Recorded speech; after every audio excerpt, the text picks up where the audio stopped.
Fantasy Sports Podcast, brought to you as always by the GSMC Sports Network. Hope you guys have enjoyed that segment so far. I like diagnosing these trades, especially in the NBA offseason, as they begin to affect these teams. Before we get into our second segment of the day and a very interesting IDP player profile, I do want to remind you yet again that if you do feel so inclined, please consider leaving a tip or donation at the link gsmc.cloud. It is a huge support to both me and my fellow podcasters and ultimately the network as a whole. You can also leave any questions, comments, or concerns about the show there as well, and they will be answered and addressed at the beginning of the next episode. Without further ado, let's jump right into our first IDP player profile of the day, and a player who's at a pivotal point in his career, switching teams, still in the same division after cementing himself as one of the better off-ball linebackers in the league, kind of the quarterback of that Baltimore Ravens defense.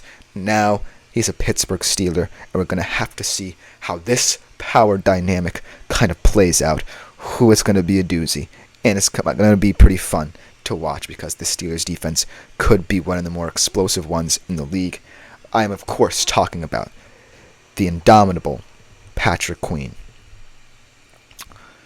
When I think of fantastic off-ball linebackers, I think of guys who can fit into a system, understand the unselfishness of the linebacker position, and ultimately find ways to get stats for all involved, not just themselves.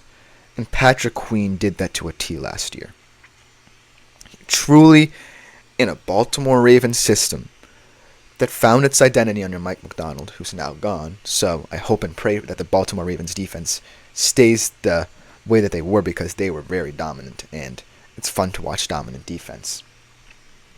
Patrick Queen is this kind of role where he had the freedom to decide what he wanted to do. Really came into his own. Now the problem is, there was a move this offseason that saw him go to a place where, there's someone named TJ Watt, the Pittsburgh Steelers. And now we're going to have to see how Patrick Queen transfers that level of confidence he gained as one of the leaders vocally, emotionally, physically of the Baltimore Ravens defense, how he transitions it to a defense where he's no longer one of top dogs. But overall, I feel like the transition will be smooth. So let's get into why I believe Patrick Queen is going to be a solid IDP player. Throughout his career, he's accumulated 547.5 fantasy points. 154.4 in 2022 was his career high. He had 6 QB hits, 5 pass breakups, 1 interception, 49.5% pass rush win rate. So as you can see, at every facet of the game, especially the linebacker position, Patrick Queen was a winner. Now, let's talk about this move to the Steelers. The Steelers definitely do have most of their identity centered around the linebacker core.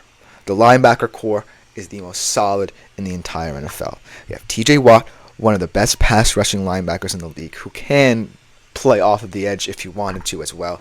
Then you have Alex Highsmith, who's just a very system kind of guy. He fits in like a glove to what Pittsburgh wants out of him and what he wants out of this defense. And then you bring in Patrick Queen,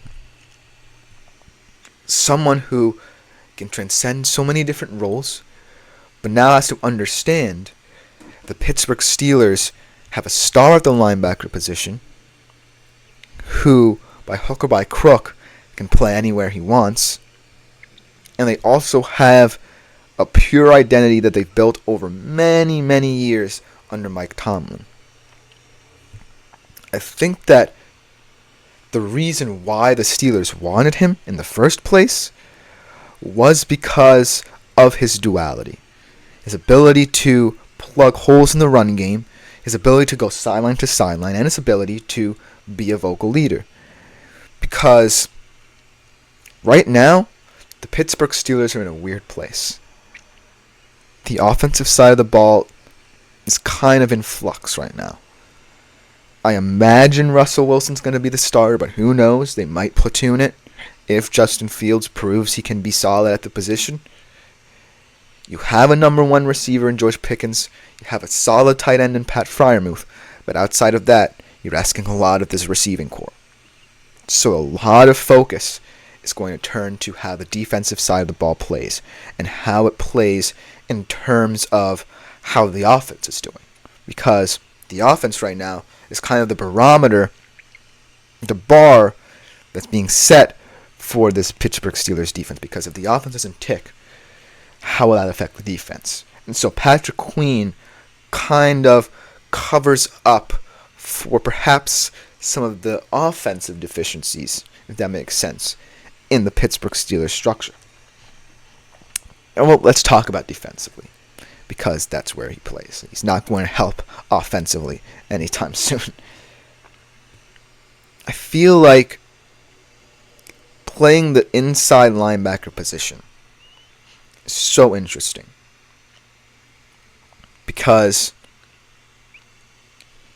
it's not necessarily a 4-3 position where, as a middle linebacker, you really are kind of the center of attention on defense, and you really have to have your wits about you.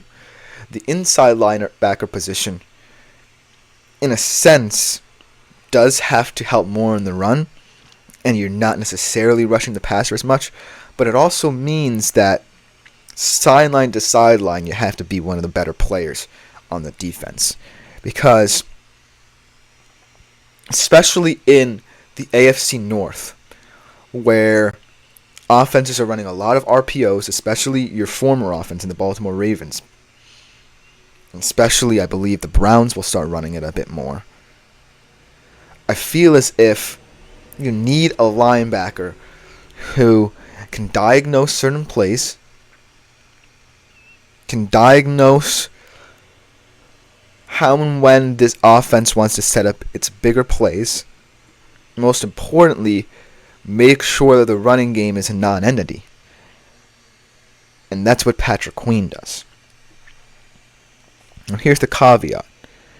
Do you want a guy who will probably get the most tackles in the system, or do you want a guy like TJ Watt who get you sacks, get in the backfield quickly, and just pad his stats at his own will? That's the question about the Steelers defense. Because the power dynamic right now certainly feels as if it kind of just shifted a little bit. Patrick Queen isn't someone who is a cog in the machine. He's a bona fide star in this league. He might do it in unnoticeable fashion. He's not the sexiest player at the linebacker position, but he gets the job done, and he does it well. Here's a stat that I want to leave you guys with. He's 10th among all linebackers in terms of run stop. 36% run stop. When we talk about linebackers, we talk about the position. Yes, it's getting revolutionized a little bit. But the most integral part of the job of being a linebacker is stopping the run. Because you don't want a running back to get to your secondary. You want to contain them. Especially in a very pass-heavy league. Because if you stop the run, that really takes away the variation of what a passing game brings you. And in the AFC North, that can get you a couple wins because the Pittsburgh Steelers backs are up against it in this division. They certainly don't have the offensive weapons or the offensive prowess to truly keep up with these teams, so their defense definitely needs it. Let's talk about how the Steelers matched up against these offenses. The Ravens, easy to diagnose. RPOs. Lamar Jackson definitely has a dual threat ability.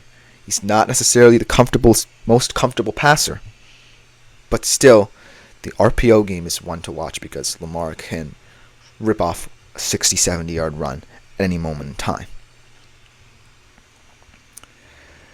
being one of the better run-stopping linebackers in the league might not help in this division, but it certainly can kind of slow the flow of one of the better offensive diagnoses. Let's talk about the Browns.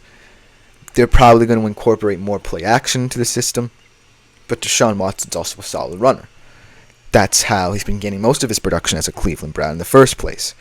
So, another kind of system where the run game is heavily dominant. And so, I think the Steelers, when they acquired Patrick Queen, not only wanted a solid run stopper, they wanted a solid run stopper within the division. I think that the Pittsburgh Steelers, the reason why they've had so many winning seasons is because they've got just enough out of different positions to really cement themselves as a winning team, a winning identity. It's not just Mike Tomlin, it's the players that he finds and fits into this team to get him wins. And no name sticks out more. No acquisition sticks out more in the past couple of years with the Pittsburgh Steelers than Patrick Queen. This is a statement to the AFC North saying, okay, we're definitely the 4th out of 4 teams in this division, but we can steal a guy who had such a dominant season last year, bring him into our system where our linebacking core is already one of the best in the league, and he's going to immediately diagnose one of the bigger aspects of all of your games, the run game, slowing it down. And hey, at the end of the day, Patrick Queen might not be the sexiest IDP pick. At best, he's a solid tackler for you. That's the stat he's going to dominate in. But he also opens up so much more. You can get TJ Watt, and I think TJ Watt will blast into the stratosphere in terms of sacks because of what Patrick Queen brings. It's just the fact that his presence alone opens up so much more of what the linebacking core can do. Imagine what TJ Watt could do this season if Patrick Queen plugs the run and does it well. The sky's the limit for the Steelers defense, I think. It's just all about that power dynamic and establishing roles and saying that Patrick Queen can sometimes take a back seat. If so, I believe the Pittsburgh Steelers have a chance in a tough division. That'll just about do it for this segment. Coming next, we have another linebacker who we don't really have to talk about too much because he's one of the best in the league, and he knows it, and he plays on the best defense in the league. We'll be right back to talk about him on the GSMC Fantasy Sports Podcast. Looking for your daily fix of sports